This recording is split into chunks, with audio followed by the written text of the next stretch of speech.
بسم اللہ الرحمن الرحیم سبح للہ ما فی السماوات وما فی الارض وهو العزیز الحکیم والذی اخرج الذین کفروا من اہل الکتاب من دیارہم لأول الحشر۔ شروع کرتا ہوں اللہ کے نام سے جو بڑا مہربان نہایت رحم والا ہے۔ یہ سورہ سورۃ الحشر ہے۔ حشر کے معنی ایک ساتھ جمع ہونے کے ہیں، تو لہٰذا قیامت کے دن کو یوم الحشر اس لیے کہتے ہیں، اس دن تمام انسانیت کا اجتماع ہوتا ہے، سارے لوگ اس دن جمع ہو جاتے ہیں۔ جو قیامت یعنی حضرت آدم علیہ السلام سے لے کر حضور صلی اللہ علیہ وسلم تک اور قیامت کی صبح تک جتنے لوگ آئیں گے ان سب کا اجتماع آخرت میں ہوگا، اس لیے اس کو میدان محشر بولتے ہیں، آخرت کا دن، جمع ہونے کا دن۔ تو اللہ رب العزت نے اس میں اول حشر بول کر یہودیوں کو وہاں سے نکالنے کا ذکر فرمایا۔ دوسرا ایک حشر ہے جو عمر رضی اللہ تعالیٰ عنہ نے اپنے زمانے میں ان کو ملک شام کی طرف نکالا تھا۔ تو لہٰذا اللہ رب العزت نے اس سورہ کا نام اسی واقعے کی مناسبت سے سورۃ الحشر دیا، اور یہ سورہ ہجرت کے بعد کی سورتوں میں سے ہے۔ حضور صلی اللہ علیہ وسلم جب مدینۃ المنورہ تشریف لے گئے تو اس وقت میں مدینے میں بہت سے قبائل رہتے تھے۔ ایک قبیلہ تھا اوس و خزرج کا قبیلہ جو یمن سے آئے ہوئے تھے اور وہاں آ کر بس گئے، اور ایک قبیلہ تھا منافقین کا، ابی بن سلول وغیرہ کا تھا، عبداللہ بن ابی بن سلول، اور کچھ لوگ قبائل تھے یہودیوں کے، بنو قینقاع، بنو نذیر، بنو قریظہ، یہ بڑے بڑے قبائل تھے، یہودیوں کے قبیلے تھے۔ اور یہودی کہ جب عیسیٰ علیہ السلام کے جانے کے 70 عیسوی میں جب ٹائٹس بادشاہ نے بیت المقدس پہ حملہ کیا، پورے یہودیوں کو وہاں سے نکال دیا۔ کچھ لوگ آ کر مدینے میں بھی بس گئے، یثرب کے اندر رہ گئے، کچھ لوگ یمن وغیرہ چلے گئے، کچھ لوگ مختلف علاقوں میں پھیل گئے۔ تو یہودیوں کا کچھ عملہ یہاں آیا ہوا تھا، وہ زمانے سے تھا۔ ان کا اور اوس و خزرج کا ہمیشہ جھگڑا ہوتا تھا۔ اوس و خزرج جو قبائل تھے، یمن سے آئے ہوئے تھے، پرانے تھے یثرب کے، ان کا اور یہودیوں میں آپس میں جھگڑا ہوتا۔ جب بھی جھگڑا ہوتا تو یہودی کہتے آخری نبی آنے والے ہیں، ان کے ساتھ مل کر تمہارا خاتمہ کریں گے۔ لیکن جب محمد الرسول اللہ صلی اللہ علیہ وسلم آئے تو انہوں نے دیکھا کہ حضور صلی اللہ علیہ وسلم بنو اسماعیل میں آئے، بنو اسحاق میں نہیں آئے، یعنی ان کے ابا دادا کے خاندان میں نہیں آئے، بلکہ دوسرے پیڑھی حضرت اسماعیل کے خاندان میں آئے۔ تو ان کے دلوں میں حسد آ گیا۔ انہوں نے کہا کہ ہم اگر ان کو نبی مانیں، ان کے اوصاف جو تورات میں ذکر کریں، تو ہم کو ان کے سامنے جھکنا پڑے گا، ان کی بات ماننا پڑے گا، اطاعت کرنا پڑے گا، اور ہم کسی کے سامنے نہیں جھکتے۔ آج تک وہی مسئلہ یہودیوں کا، سب کو ہم جھکائیں گے، ہم جھکنے کے لیے تیار نہیں۔ ابھی دیکھو اقوام متحدہ کتنا زور لگا رہا ہے، جنگ بند کرو، جنگ بند کرو، کسی ملک کے سننے کے لیے وہ تیار نہیں، برابر جاری ہے جنگ، اور لوگوں کے اوپر ظلم ہو رہا ہے، فلسطینیوں پر۔ تو فرمایا کہ اس طریقے سے حالات جو ہیں بدلتے جا رہے ہیں۔ تو ان کا یہ حال یہ تھا کہ ہم نبی کے سامنے، آخری نبی کے سامنے اطاعت کیوں کریں، جھکے کیوں؟ تو لہٰذا وہ لوگ نہیں جھکنے کے لیے تیار نہیں ہوئے۔ تو حضور صلی اللہ علیہ وسلم جب مکے سے مدینہ ہجرت کر گئے تو اس وقت میں ابی ابن سلول کو وہاں کا سردار امیر بنانے والے تھے مدینے والے۔ تو حضور صلی اللہ علیہ وسلم جب تشریف لے گئے تو انہوں نے کہا اب ابی ابن سلول امیر نے ہوگا، ہمارے امیر محمد الرسول اللہ صلی اللہ علیہ وسلم امیر، کیونکہ امام الانبیاء ہیں، آپ ہی امیر بننے کے لائق ہیں، اور آپ ہی سردار اور بادشاہ مدینے کے بنے۔ تو چنانچہ جب یہ بات آئی تو ابی بن سلول کے اندر حسد آ گیا، منافق تھا۔ ایک طرف منافقین حضور کے دشمن، ایک طرف یہود بھی حضور کے دشمن ہیں پہلے سے۔ تو حضور صلی اللہ علیہ وسلم نے ان کو لے کر چلنے کے لیے آپ نے ایک معاہدہ بنایا۔ معاہدہ پورے قبائل کو ایک جگہ جوڑ دیا، مسلمان، یہودی، منافقین، سب کو جمع کر کے کہا کہ دیکھو منافقین اور یہود، تم کسی مسلمان کے مخالف جماعت کا ساتھ نہیں دیں گے، کوئی حملہ کرنے کے لیے آئے تو ان کا ساتھ نہیں دیں گے، یا پھر تم مسلمانوں کے خلاف نہیں جائیں گے، اگر تم پر کوئی حملہ کرے گا مسلمان تمہاری مدد کریں گے۔ تو ایسے اس آپس میں معاہدہ طے ہوا، تو اس معاہدے میں پورے قبائل بھی آ گئے، بنو نذیر، بنو قینقاع سب۔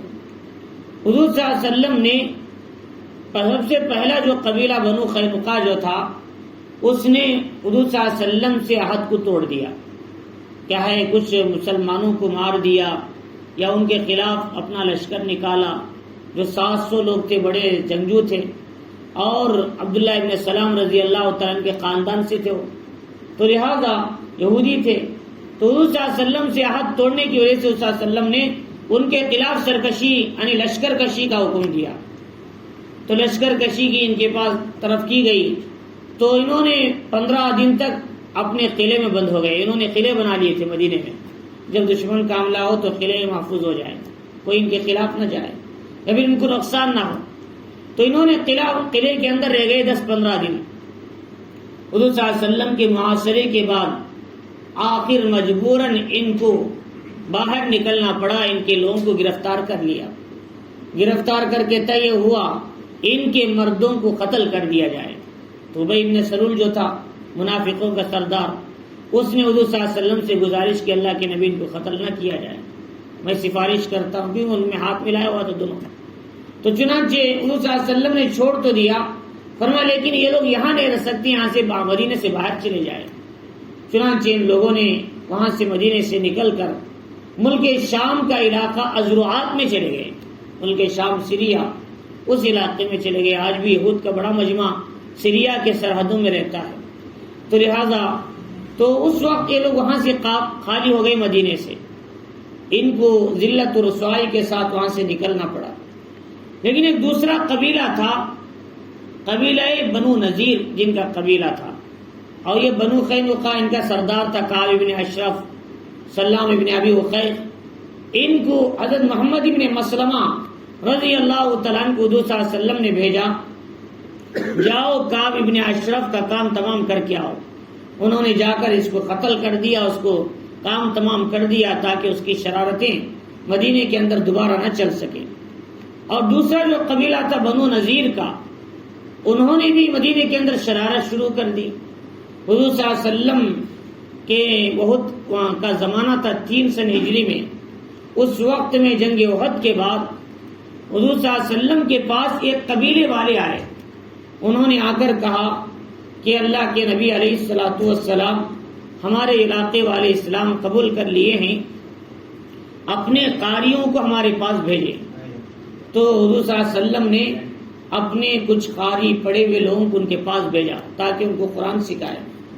انہوں نے ان کو لے جا کر صحابہ کو گھیر کر شہید کر دیا۔ 70 صحابہ تھے اس میں، ان میں ایک صحابی تھے عمر ابن امیہ زمری رضی اللہ تعالیٰ، وہ کسی طرح ان دشمنوں سے بھاگتے بھاگتے مدینے کی طرف آ گئے، بچ بچا کر۔ 70 آدمی تو شہید ہو گئے، مار دیا۔ ان آتے ہوئے کچھ 2 کافر ان کو مل گئے، غصے میں تھے پہلے سے، انہوں نے ان کو کافر سمجھ کر ان کی گردنیں اڑا دی وہیں رستے میں، اور بھاگ کر مدینہ آ گئے۔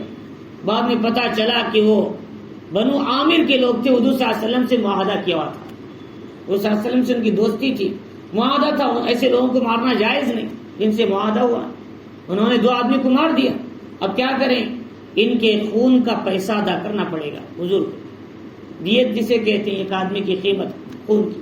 تو انہوں نے دینے کے لیے صلی اللہ علیہ وسلم نے صحابہ سے چندہ لیا، بھئی ہمارے اوپر ذمہ دار ہے، ہم نے معاہدہ کیا، اس قبیلے کے 2 آدمی کو ہمارے آدمی نے مار دیا، تو اب ان کا دیت ادا کرنا، خون بہا ادا کرنا۔ ہمارے یہاں حکومت میں بھی کوئی ایکسیڈنٹ ہوتا ہے، کوئی کسی کو مار دیتا ہے تو اس کے بدلے میں 4-5 لاکھ دیتی ہے حکومت، لینا جائز ہے، لے سکتے ہیں، کوئی مسئلہ نہیں۔ تو فرمایا کہ اس طریقے سے کہ انہوں نے خون بہا اللہ کے نبی علیہ الصلوۃ والسلام نے وصول کیا۔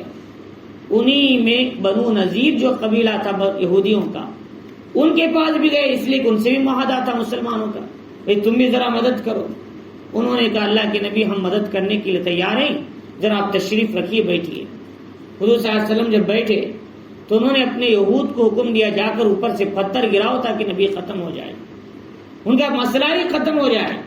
وہ تو پہلے سے سرکش تھے، اپنے دلوں میں حضور کے خلاف حسد چھپائے ہوئے تھے۔ تو ادھر انہوں نے اوپر جا کر پتھر گرانے کے لیے گئے حضور صلی اللہ علیہ وسلم کی اطلاع ملی اللہ کے نبی یہاں سے نکل جاؤ، آپ کی جان کو خطرہ ہے۔ حضور صلی اللہ علیہ وسلم وہاں سے نکلے، سیدھے مدینے کو واپس آ گیا، کوئی اصول نہیں کیا کچھ۔ اللہ کے نبی نے اپنا لشکر بھیجا، یہ قریب 4 کلومیٹر کے قریب تھے مدینے سے، تو حضور صلی اللہ علیہ وسلم نے ان کے پاس بھیجا لشکر کو۔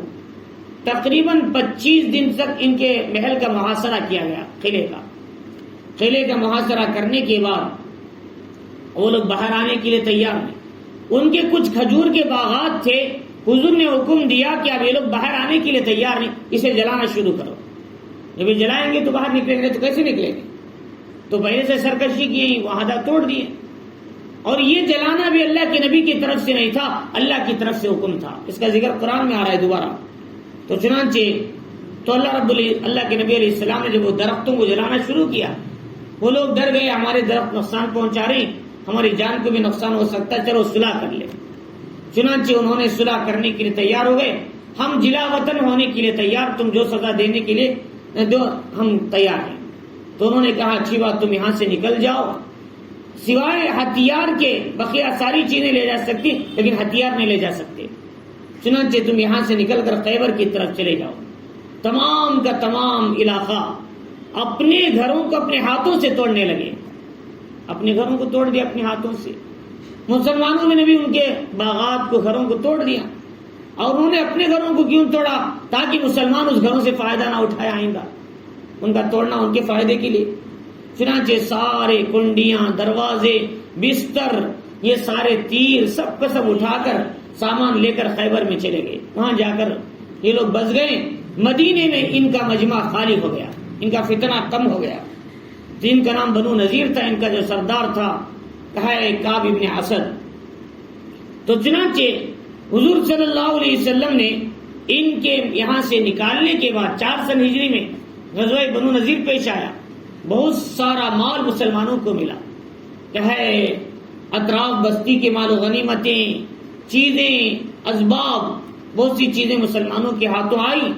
تو اللہ رب العزت نے اسی مناسبت سے اس سورے کے اندر اس کی تفصیلاً ذکر فرمایا۔ تو هو الذی اخرج الذین کفروا من اہل الکتاب، اللہ نے سب سے پہلے کہا یہ دیکھو تمام آسمان و زمین کی چیزیں اللہ کی تسبیح بیان کرتی ہیں، سبح للہ ما فی السماوات و ما فی الارض وهو العزیز الحکیم، اللہ غالب ہے، حکمت والے ہیں۔ اس کی تفسیر میں گزشتہ بار بتایا۔ هو الذی اخرج الذین کفروا من اہل الکتاب، اللہ ہی کی ذات ہے جس نے اہل کتاب میں سے کافروں کو نکالا۔ کون اہل کتاب؟ بنو نذیر، یہود تھے، وہ اہل کتاب تھے وہ بھی، لیکن ان میں کافر تھے لوگ۔ من دیارہم، ان کے گھروں سے، لأول الحشر، پہلے اجتماع میں ان کو نکال دیا، پہلے جماعت میں، پہلے اجتماع میں ان سب کو مدینے سے نکال کر مدینہ خیبر کی طرف بھیج دیا۔ ما ظننتم ان یخرجوا، تم سمجھ رہے تھے یہ لوگ کب چھوڑیں گے اتنا بڑا قلعہ، اتنا مال، اتنی دولت کب چھوڑیں گے؟ لیکن اللہ تعالیٰ نے جب کسی کام کا ارادہ کرتی تو آسان کر دیتی، مشکل نہیں۔ تو چنانچہ مانیتہم حصونہم من اللہ، انہوں نے سمجھا ہمارے قلعے ہم کو بچا لیں گے، ہمارے کیا ہے سامان، اسباب، اللہ تعالیٰ ان پر اس طریقے سے آئے ان کو گمان بھی نہیں ہوگا، اللہ کی پکڑ ایسے آئی۔ فَآتَاهُمُ اللَّهُ مِنْ حَيْثُ لَمْ يَحْتَسِبُوا وَقَذَفَ فِي قُلُوبِهِمُ الرُّعْبَ، اللہ تعالیٰ نے ان کے دلوں میں مسلمانوں کا رعب ڈال دیا، ان کا بجاہت، ان کی طاقت، ان کی شوکت کو اللہ تعالیٰ نے دکھا دیا۔ آخر مجبوراً وہ لوگ خیبر یعنی مدینے کا علاقہ چھوڑ کر خیبر کی طرف چلے گئے۔ فرمایا کہ یقربون بیوتہم بایدیہم وایدی المؤمنین، اپنے گھروں کو اپنے ہاتھوں سے توڑنے لگے، اور مسلمانوں کے ہاتھوں نے، مومنوں کے ہاتھوں نے اسے توڑ دیا۔ فاعتبروا یا اولی الابصار، فرمایا اے عقل مندو اس واقعے سے عبرت حاصل کرو۔ تم سمجھتے ہو کہ ہماری طاقتیں، ہمارے اسباب، ہماری چیزیں ہمیں بچا لیں گی؟ اللہ کی جب پکڑ آتی ہے تو کسی کی کوئی طاقت بچتی نہیں۔ قوم عاد کیا بچے، کتنے بڑی طاقتور تھے، قوم سمود کیا بچے، وہ کتنے بڑے طاقتور تھے، وہ کہتے من اشد منا قوہ، ہم سے بڑا طاقتور کون ہے؟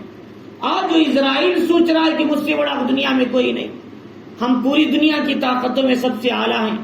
اللہ کہتے ہیں اگر ہم چاہیں تو تمہاری طاقتوں کو ملیامت کر سکتے ہیں، پانی میں ملا سکتے ہیں، کہ اس طریقے سے کہ جیسا کہ تمہارے بھی اس سے پہلے قریب میں پیش آیا کہ جب اللہ کی طرف سے جب تم پر تیر آئے یعنی راکٹ 7,000 ایک ساتھ تو ان کی تمام ٹیکنالوجی کام کرنے سے رہ گئی.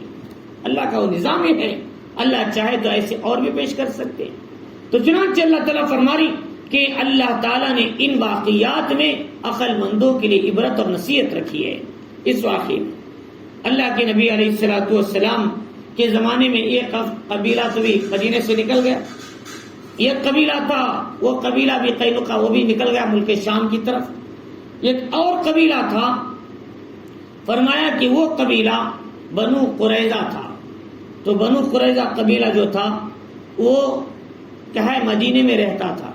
حضور صلی اللہ علیہ وسلم کو 5 سن ہجری میں جب جنگ خندق پیش آیا، غزوہ خندق جس سے کہتے ہیں، اس وقت میں کیا ہے جو بنو نذیر یہاں سے چلے گئے تھے مدینہ چھوڑ کر خیبر میں، انہوں نے جا کر مکے میں لوگوں کو تشکیل کیا.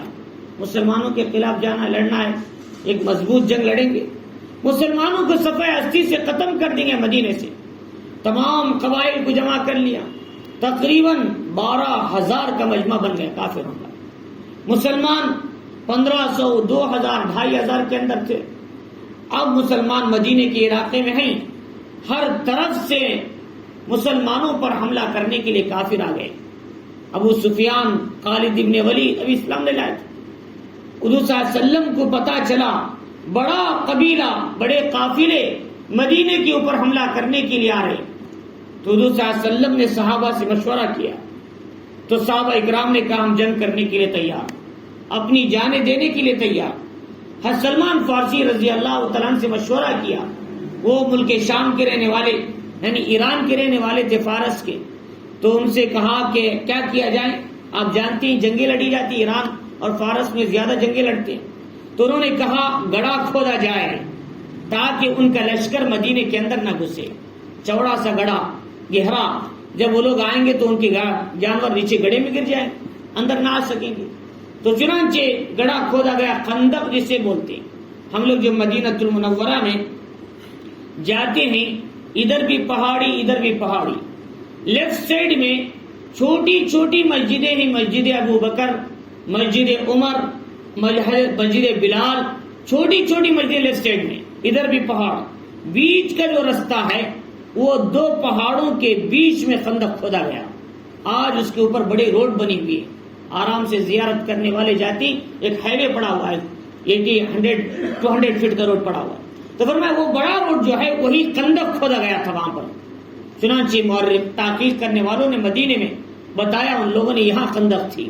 تو فرماتی ہیں کہ اس طریقے سے کہ وہاں خندق کھودی گئی. تو اس کے بعد فرماتی ہیں تمام لشکر آ گیا. ایک طرف مسلمانوں کے گھر تھے، ایک طرف دونوں طرف پہاڑ، بیچ میں خندق، پیچھے گھر مسلمانوں، ادھر پہاڑ سامنے خندق. اب آنا چاہے تو ادھر سے آ سکتے ہیں، پیچھے سے بھی حملہ کا امکان، لیکن مسلمانوں کے گھر تھے ادھر، ایمان والوں کے گھر تھے محفوظ، یعنی آڑ تھے. تو اس وقت میں تمام لشکر آ گیا. تو اس وقت میں بنو قریظہ جو تھا وہ مسلمانوں کے ساتھ معاہدہ کیا ہوا تھا، ہم تمہارے خلاف نہیں جائیں.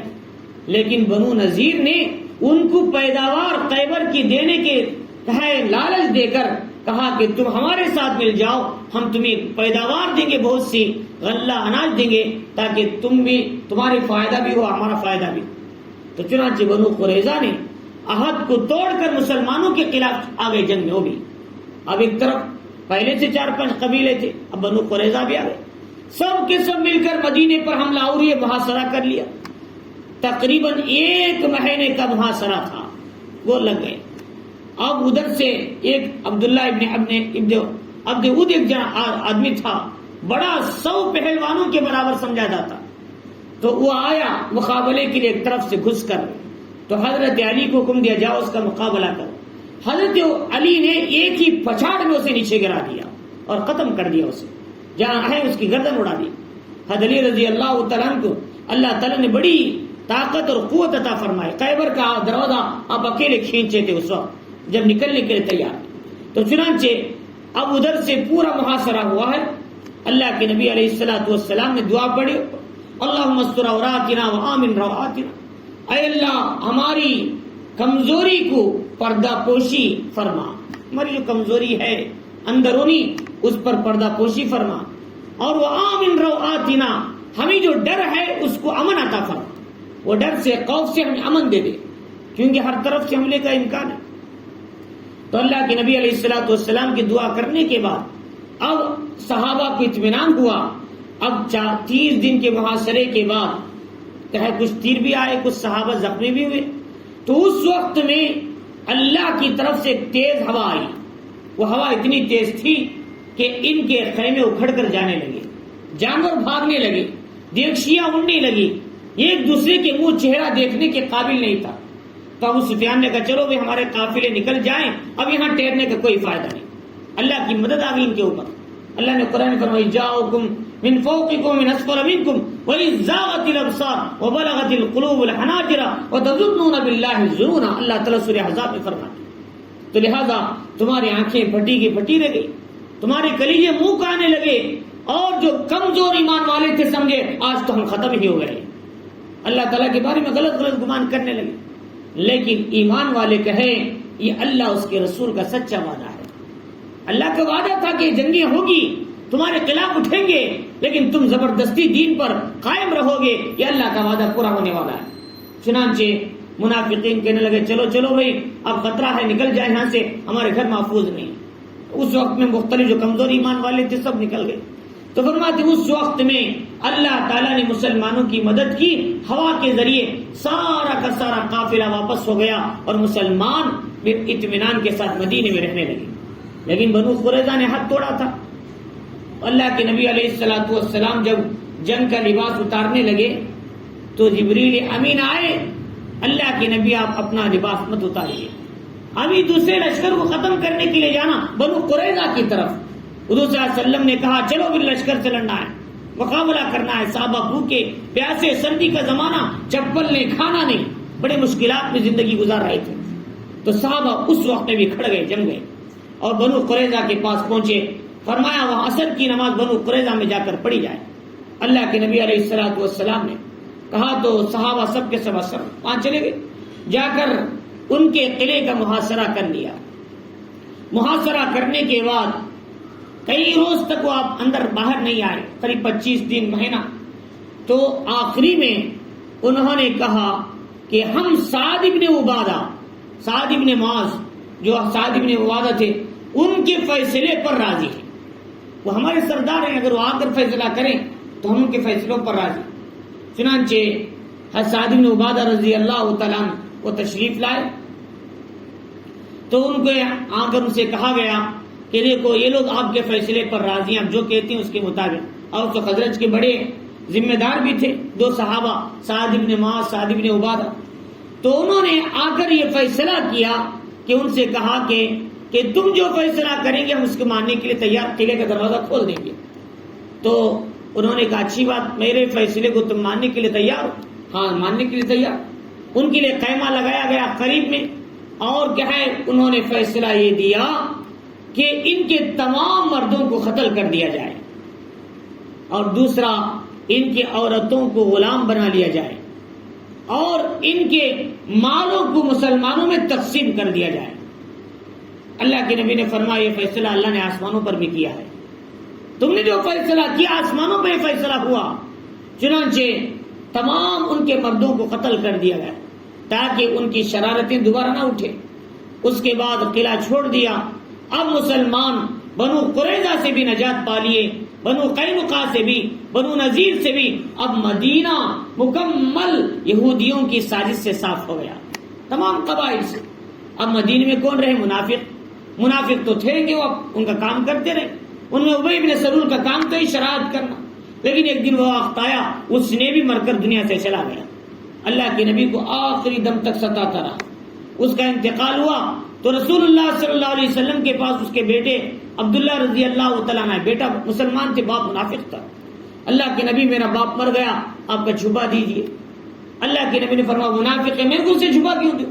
اللہ کے نبی علیہ الصلوۃ والسلام نے اپنا جبے مبارک اٹھا کر اسے دے دیا، کہا اے اللہ ہو سکتا ہے اس کی وجہ سے اسے مغفرت ہو جائے۔ اللہ کے نبی علیہ الصلوۃ والسلام بڑے بڑے دشمنوں کو آپ نے کیسے معاف کیا، غفور الرحیم، آپ کیا ہے بڑے ہی مہربان تھے، رؤوف الرحیم تھے۔ لہذا تو چنانچہ اللہ کے نبی علیہ الصلوۃ والسلام نے جب نماز جنازہ آگے پڑھانے کے لیے گئے، حضرت عمر نے آپ کا جھوبا پکڑ لیا، اللہ کے نبی منافق اس کی نماز جنازہ پڑھائیں۔ تو اللہ کے نبی علیہ السلام نے فرمایا دیکھو عمر، مجھے اس کے بارے میں استغفار کرنے نہ کرنے کا اختیار دیا گیا، ہو سکتا ہے 70 بار استغفار کروں جب بھی معاف نہ ہو، لیکن 70 پر ایک بار میں اللہ معاف کر دے۔ استغفر لهم او لا تستغفر لهم ان تستغفر لهم 70 مرة فلن يغفر الله لهم، اللہ سورہ توبہ میں فرماتے۔ تو اللہ کے نبی کہاں تک اس کی معافی کے لیے کوشش کیا۔ منافق دشمن آپ کی پوری زندگی تکلیف پہنچائی، لیکن نبی پاک علیہ السلام نے اپنے دل میں کوئی حسد کینہ نہیں رکھے۔ چنانچہ جب آپ پہنچ گئے نماز پڑھانے کے لیے کھڑ کر، اللہ نے آیتیں اتاری، اللہ کے نبی آپ اس کی نماز جنازہ نہیں پڑھا سکتے۔ وَلَا تُصَلِّ عَلَىٰ أَحَدٍ مِّنْهُمْ وَلَا تَقُمْ عَلَىٰ قَبْرِهِ، آپ اس کے قبر کے سامنے بھی کھڑے نہ ہو، اس کی نماز جنازہ بھی نہ پڑھائے۔ تو اللہ کے نبی جب واپس آئے، آخری دم تک حضور صلی اللہ علیہ وسلم نے ایک منافق کی مغفرت کے لیے کوشش کر رہے تھے۔ اللہ کے نبی علیہ السلام کتنے رحیم تھے، کتنے اخلاق والے تھے، آپ نے اپنی جانی دشمن کو بھی معاف کیا۔ اللہ کے نبی علیہ السلام تو چنانچہ مدینہ 6 سن ہجری میں پوری شرارتوں سے پاک ہو گیا۔ 6 میں اللہ کے نبی علیہ السلام نے عمرہ کے تشریف لے گئے، 7 میں عمرۃ القضا کیا، 8 میں اللہ نے فتح مکہ عطا فرمائی۔ تو یہودیوں کے مدینہ صاف ہونے کے بعد، ان کی سازشوں سے صاف ہونے کے بعد، اللہ کے نبی علیہ الصلوۃ والسلام چین کی سانس لیے اور پھر مکہ فتح کرنے کا موقع ملا مسلمانوں کو۔ لہذا یہودی ہمیشہ حضور صلی اللہ علیہ وسلم کے زمانے میں مسلمانوں کے خلاف سازشیں کرتے رہے۔ اللہ رب العزت نے آگے بتایا یہی بنو نذیر کے بارے میں، وَلَوْلَا أَن كَتَبَ اللَّهُ عَلَيْهِمُ الْجَلَا، اگر اللہ تعالیٰ ان کے مقدر میں جلا وطنی نہ رکھتے ملک سے نکالنا، تو اللہ مدینے میں ہی ان کو عذاب دے دیتا۔ لَعَذَّبَهُمْ فِي الدُّنْيَا وَلَهُمْ فِي الْآخِرَةِ عَذَابُ النَّارِ، آخرت میں تو دوزخ کا عذاب ہے ہی، دنیا میں ہی ان کو عذاب مل جاتا، لیکن اللہ تعالیٰ نے ان کے مقدر میں جلا وطنی رکھ دیا، اس لیے خیبر کی طرف چلے گئے امن کے ساتھ، ورنہ اللہ مدینے میں ان کو سزا دے دیتے۔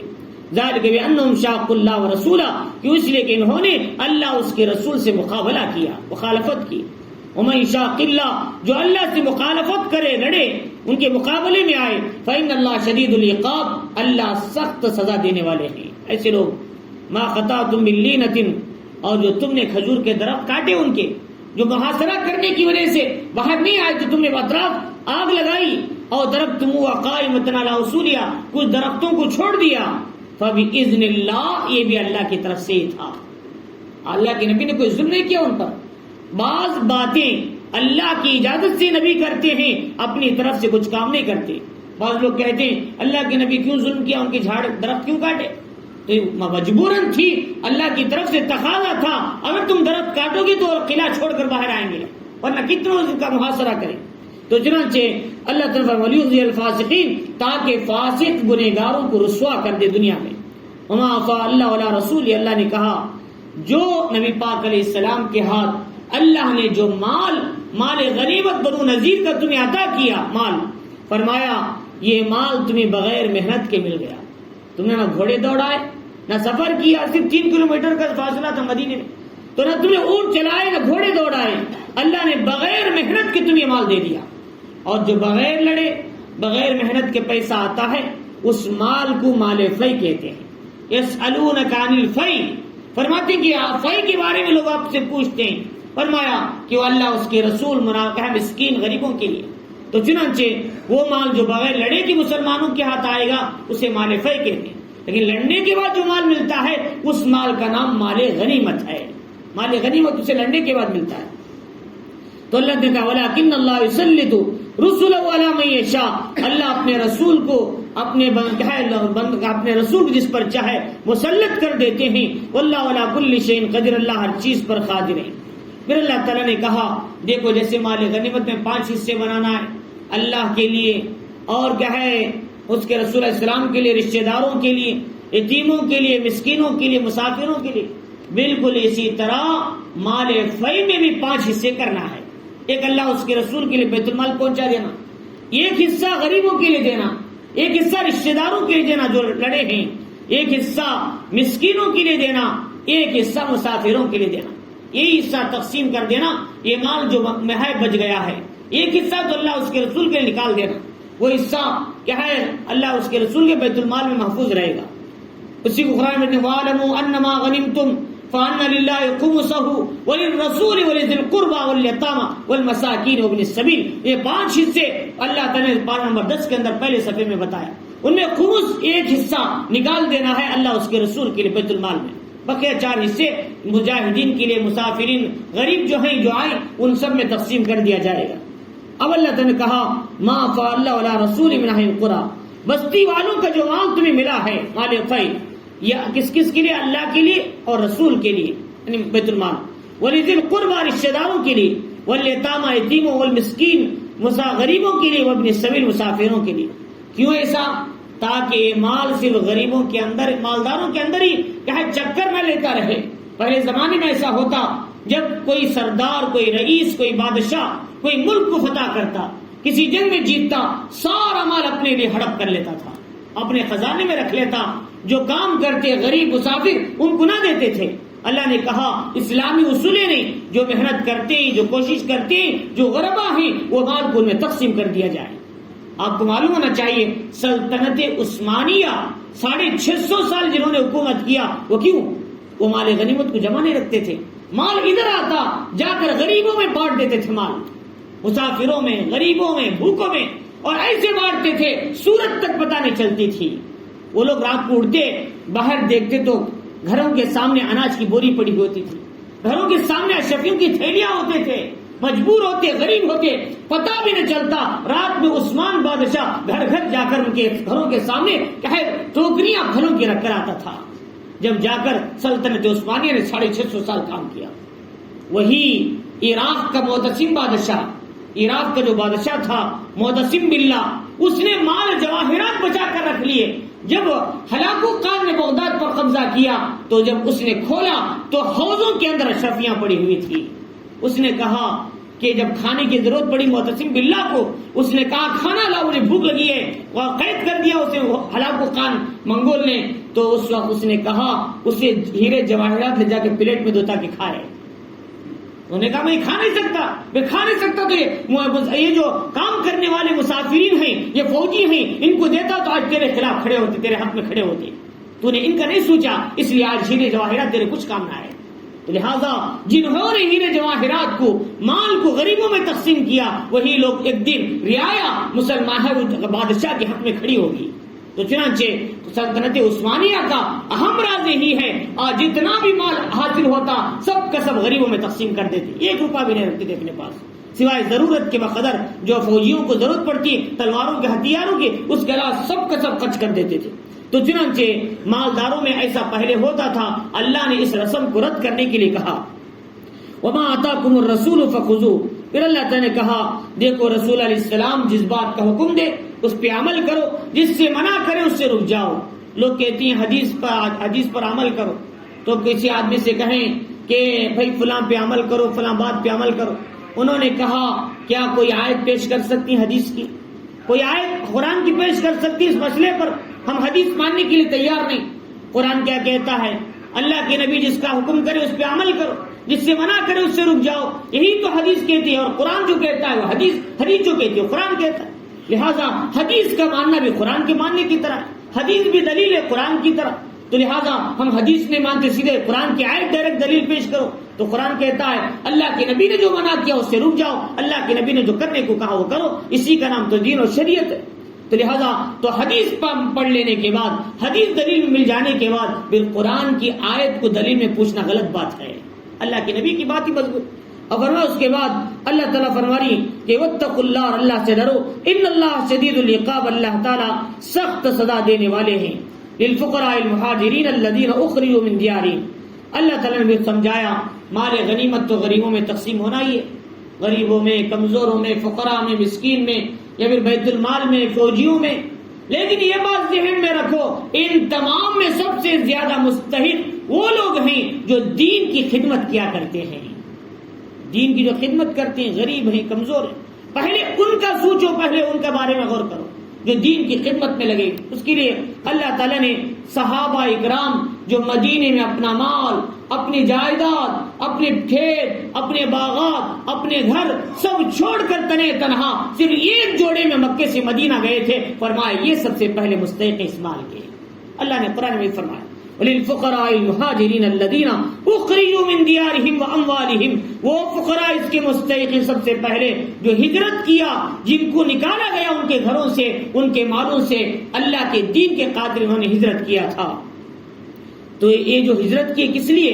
یبتغون فضلا من اللہ، اللہ اس کے رسول کی کیا ہے ایک تو مدد کرنے کے لیے، اور دوسرا اللہ کی رضا کے لیے، اور تیسرا کیا ہے یہ لوگ سچے ہیں، پکے ہیں، اور انہوں نے ان کے مال اور جائیداد کی انہوں نے قربانیاں دی۔ یہ سارے صفات والے صحابہ جو مکے کے آسے مدینہ آئے ہیں، پہلے ان کا حق اس میں ادا کیا کرو۔ چنانچہ محمد الرسول اللہ صلی اللہ علیہ وسلم کے زمانے میں جب صحابہ اکرام تو مدینے والے بھی تھے، انصار بھی تھے، مکے والے بھی تھے، جب مکے والے مدینے سے ہجرت کر کے مکے سے ہجرت مدینہ گئے تو دو صحابی کو دو بھائی بھائی بنا دیا آپس میں، مدینے والے ایک صحابی، مکے والے ایک صحابی، اور مکے والے صحابی مدینے والے صحابی کے گھر میں رہا کرتے تھے، ان کا کھانا انہوں دیتے، کپڑا بھی وہی دیتے، ان کی ذمہ داریاں اٹھاتے۔ اور بعد میں وقت ایسا آیا کہ مال غنیمت صحابہ کو بہت سا آ گیا، تو مکے والوں کو اللہ کے نبی علیہ الصلوۃ والسلام نے تمام صحابہ کو بلائے، مکے والے تو تھے ہی مہاجرین، مدینے والے تمام صحابہ کو بلایا تو خزرج، ان میں سعد بن معاذ، سعد بن عبادہ، حضرت شماس بن قیس ثابت، یہ جو بڑے بڑے صحابہ تھے سردار تھے، ان کو بلایا، کہا تمام انصار کو بلاؤ، ان سے کہا دیکھو بھائی یہ جو مال غنیمت جو ملا ہے مال فی، یہ مال تمہارے جو بھائی تمہارے گھروں میں ہیں مہاجر بھائی مکے والے، تو یہ مال ان کو دے دیا جائے، اور تاکہ یہ تمہارے گھروں سے نکل کر اپنا خاص مکان بنا لے، اپنا گھر اپنی تجارت بنا لے، کتنے روز تمہارے اوپر وزن پڑے رہیں گے۔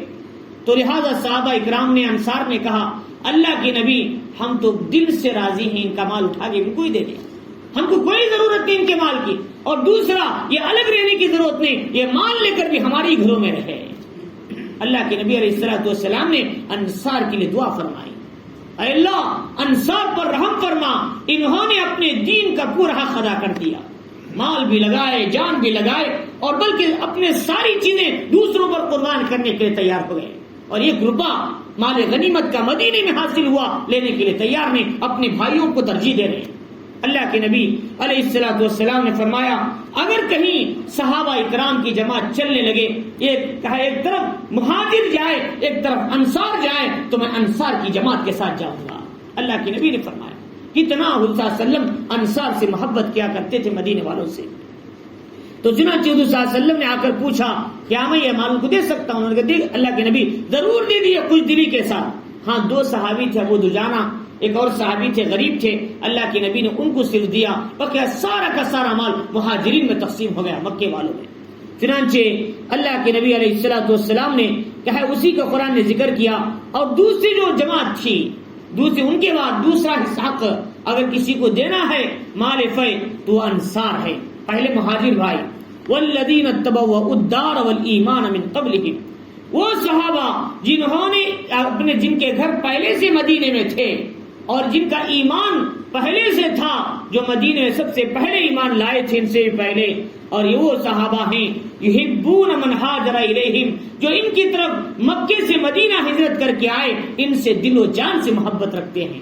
انصار صحابہ پہلے ان کو مہاجرین کو دیا جائے، ان کے بعد ان کا حق ہے۔ ولا یجدون فی صدورہم حاجہ، اور ان کو مال غنیمت دینے کی وجہ سے اپنے دل میں کوئی حسد کوئی کینہ نہیں رکھتے انصار مہاجر بھائیوں کے بارے میں۔ انصار صحابہ اچھے، فرمایا وَيُؤْثِرُونَ عَلَىٰ أَنفُسِهِمْ وَلَوْ كَانَ بِهِمْ خَصَاصَةٌ، اپنی ضرورت کے باوجود یہ دوسروں کو ترجیح دیا کرتے ہیں۔ اس لیے محمد الرسول اللہ صلی اللہ علیہ وسلم کے زمانے میں ایک مسافر آئے اور کھانا نہیں تھا صحابہ کے گھروں میں، تو اللہ کے نبی نے کہا گھر کو جا کر پوچھ کے آؤ ہمارے گھر میں کوئی کھانا ہے؟ تو اللہ کے نبی کے گھر میں بھی کھانا نہیں، 3 چاند نظر آتے تھے، چولہا نہیں سلگتا تھا، کھجور اور پانی پر زندگیاں گزرتے تھے۔ تو اللہ کے نبی نے کہا کون ہے بھائی آج ان کو لے کر جانے والے؟ ایک صحابی تھے حضرت طلحہ یا دوسرے جن کا صحابی تھا انصاری تھے، انہوں نے کہا اللہ کے نبی میں لے کر جاؤں گا۔ انہوں نے لے کر گئے رات کے کھانے کے لیے، گئے گھر میں پوچھا بیوی کو کھانے کے لیے کچھ ہے؟ کچھ آٹا بچا ہوا ہے اپنے بچوں کے کھانے کے لیے، لہٰذا بھوکے ہیں ان کے لیے رکھی ہوئی۔ تو انہوں نے کہا آج بچوں کو بھوکے سلا دو، ہم بھی بھوکے سو جائیں، یہ مہمان کھانا کھا لیں، اور مہمان کے خاطر ہم اپنے چراغ کو بجھا دیں گے اور بیٹھیں گے ساتھ میں، اور جب تک وہ کھانا کھا لے جب اس کے بعد ہم کھانا کھائے بغیر ایسے اٹھ جائیں گے۔ فرماتے ہیں کہ وہ مہمان نے کھانا کھا لیا اور چراغ درست کرنے کے بہانے چراغ بجھا دیا، دیکھا تو یہ لوگ بھی ہاتھ دھو لیے اور مہمان بھی کھانا کھا لیا، اٹھ گیا، یہ بھوکے اٹھے، وہ پیٹ بھر کے اٹھا تھا۔ اللہ کے نبی علیہ الصلوۃ والسلام کے پاس جب سارا واقعہ صبح میں سنایا تو اللہ کے نبی نے فرمایا تم دونوں میاں بیوی کے بارے میں اللہ نے آیتیں اتاری کہ وہ یؤثرون علی انفسہم ولو کان بہم خصاصہ، یہ ایمان والے انصار مدینے والے صحابہ وہ ہیں اپنی جان اپنی ضرورت کے باوجود دوسروں کو پہلے ترجیح دیا کرتے ہیں، دوسروں کا سوچتے ہیں، جنگ کے میدان میں سوچ رہے ہیں پہلے اپنے رشتے دار کو پانی کی ضرورت دینے کے لیے اپنے میرے بھائی کو دو، پھر ان کے پاس گئے تو انہوں نے کہا میرے سے پہلے ایک آدمی ہے ان کو دو، جب ان کے پاس گئے تو ان کا انتقال، دوسرے کے پاس ہے دوسرا انتقال، تیسرے کے پاس ہے تیسرا انتقال، آخری جان تک انہوں نے دے دیا لیکن اپنے بھائی کو سب سے پہلے ترجیح دیا جنگ کے میدان میں، اور کہے میدان کارزار کے اندر۔ یہ صحابہ کی زندگیاں تھی۔ تو فرمایا کہ جب ان کی زندگی میں دین آیا تو یوں ان کی زندگیاں تبدیلی میں بڑھی، لیکن ایمان لانے سے پہلے ان کا حال یہ تھا ان کے اونٹ سے پہلے کسی دوسرے کا اونٹ پانی پی لیتا تو 50 سال ان کے درمیان جنگ چلا کرتی تھی، لیکن اسلام حضور کی صحبت میں بیٹھنے کے بعد ان کی زندگیاں آپس میں ایثار ہمدردگی کے ساتھ جینے لگی۔ تو لہٰذا فرمایا اللہ رب العزت نے وَمَن يُوقَ شُحَّ نَفْسِهِ، یہ وہ صحابہ ہیں جن کے جو دوسروں کو ترجیح دیتی اپنی ضرورت کے باوجود۔ آج ہمارا حال یہ ہے، ہم سب کو معلوم کرنا چاہیے ہمارے پاس ضرورت سے زیادہ خواہشات والا مال ہے، اس کو بھی ہم دوسروں پر ترجیح دینے کے لیے تیار نہیں۔ خواہشات ہمارے پاس، موبائل ایک سے زیادہ اچھا موبائل کیا ہے لینے کے بجائے سادہ موبائل رکھے، وہ جو پیسے کسی غریب کو دے دے۔ ہمارے پاس گاڑیاں اچھی ہیں اور اس کے بجائے اچھی گاڑی لینے کے بجائے ضرورت کے بقدر سواری استعمال کریں، جو پیسے ہم زیادہ گاڑی پہ لگانا چاہتے ہیں وہ پیسے اٹھائے کسی غریب بچی کی شادی میں لگا دیں۔ تو لہٰذا آج ہماری خواہشات پہ ہمارے پیسے لگ رہے ہیں، صحابہ نے اپنی ضرورتوں کو قربان کر دیا، لہٰذا اس لیے ہم خواہشات کو پیچھے ڈالنا ہے، خواہشات والی زندگیوں سے دور رہنا، ضرورت والی زندگی پہ آ جانا، یہ صحابہ کی سنت ہے یا اولیاء تابعین کی سنت ہے۔ انہوں نے ضرورت کے مطابق زندگی گزاری، خواہشات پہ نہ دوڑے۔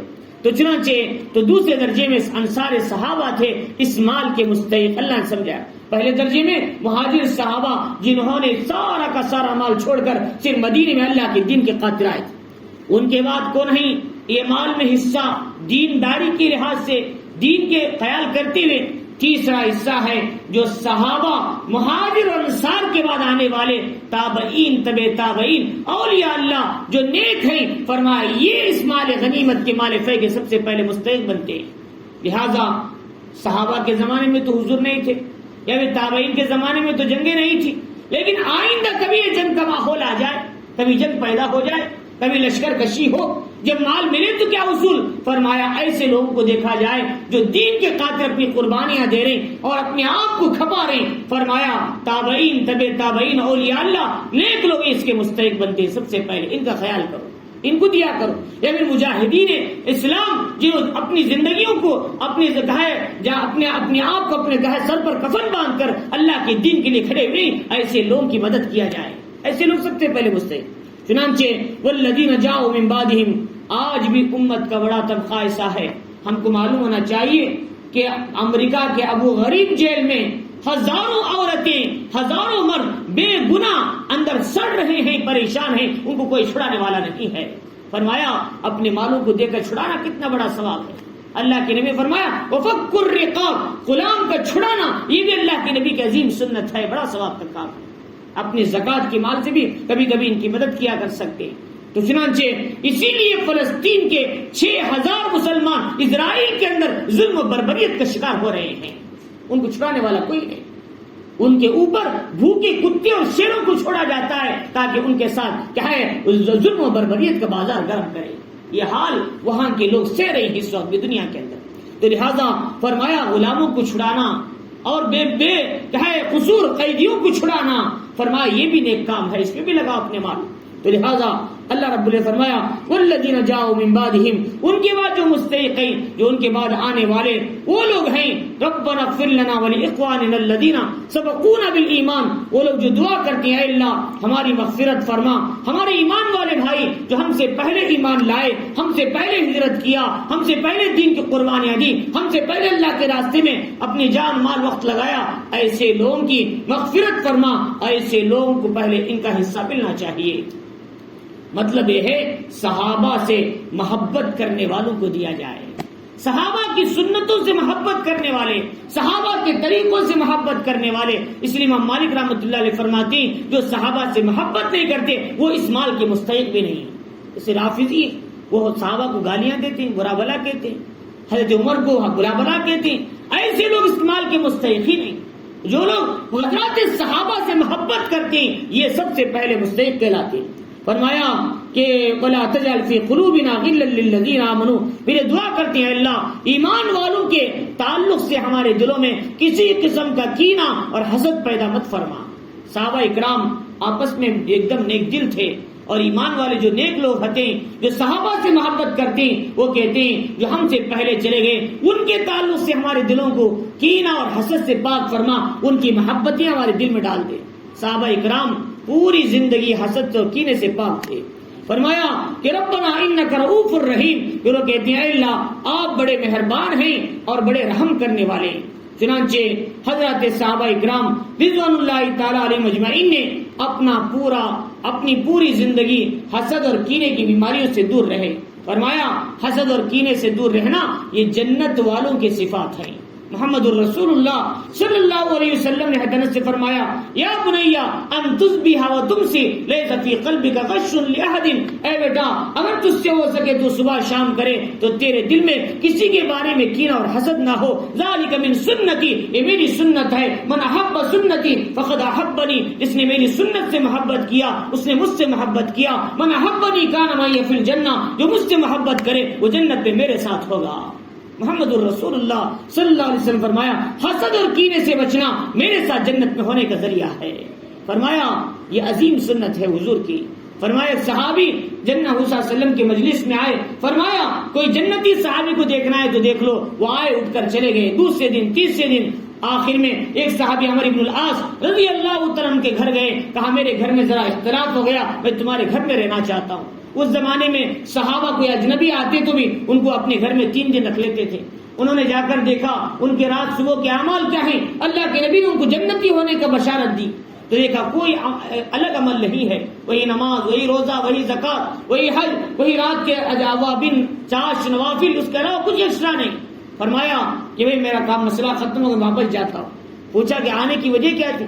فرمایا میں نے دیکھا حضور صلی اللہ علیہ وسلم نے 3 دن آپ کو جنتی کہا، تمہارا خاص کیا عمل ہے میں دیکھنے کے لیے آیا. لہٰذا ہم ہوتے تو دیکھتے ہیں کہاں سے کما رہے، اتنے بڑے کروڑپتی کیسے بن گئے، کوئی الگ بزنس تو ہے گا ان کا. اللہ کے نبی علیہ الصلوۃ والسلام کے صحابہ دین کو دیکھتے تھے، دنیا کو نہیں دیکھتے تھے، آخرت کو دیکھتے تھے، ہلاک ختم ہونے والی فانی دنیا کو نہیں دیکھتے تھے. صحابہ نے ہمیشہ اپنی توجہ کو آخرت کی طرف مرکوز کیا. تو انہوں نے کہا میں نے حضور سے سنا تھا اس لیے میں آپ کا عمل دیکھنے کے لیے آیا. انہوں نے کہا میرا کوئی خاص عمل نہیں. جب واپس سونے لگے تو بلا کر کہا میرا ایک خاص صفت یہ ہے میری زندگی میں، میں نے اپنی زندگی میں کسی صحابی کے بارے میں، کسی آدمی کے بارے میں اپنے دل میں کینہ اور حسد نہیں رکھتا. میں سب کے ساتھ ملاقات کرتا ہوں، سب سے سلام کرتا ہوں، سب سے خوش دلی سے خندہ پیشانی سے ملاقات کرتا ہوں. شاید حضور صلی اللہ علیہ وسلم نے اسی عمل کی وجہ سے مجھے جنتی کہا. اللہ کے نبی علیہ الصلوۃ والسلام نے اس کی تصدیق کیا. فرمایا صحابہ فرماتے تھے کہ اپنے دل میں کینہ اور حسد کو روکے رکھنا یہ جنتی آدمیوں کی صفات ہیں، لہٰذا ہم کو بھی یہ صفت لانا چاہیے. اسی لیے قرآن میں اللہ کے نبی علیہ السلام فرمایا آخرت میں یعنی آسمانوں میں سب سے پہلے جو گناہ ہوا وہ حسد کا گناہ، زمین پہ سب سے پہلے جو گناہ ہوا وہ حسد کا گناہ. اور حسد انسان کی نیکیوں کو ایسے کھا جاتا ہے جیسے لکڑی کو آگ کھا کر ختم کر دیتی ہے. ان الحسد یاکل الحسنات کما تاکل النار الحطب، اللہ کے نبی علیہ السلام نے فرمایا. چنانچہ یوسف علیہ السلام کے بھائیوں نے حسد کیا، اس کا نتیجہ کیا ہوا؟ آخر ان کو ذلیل ہونا پڑا.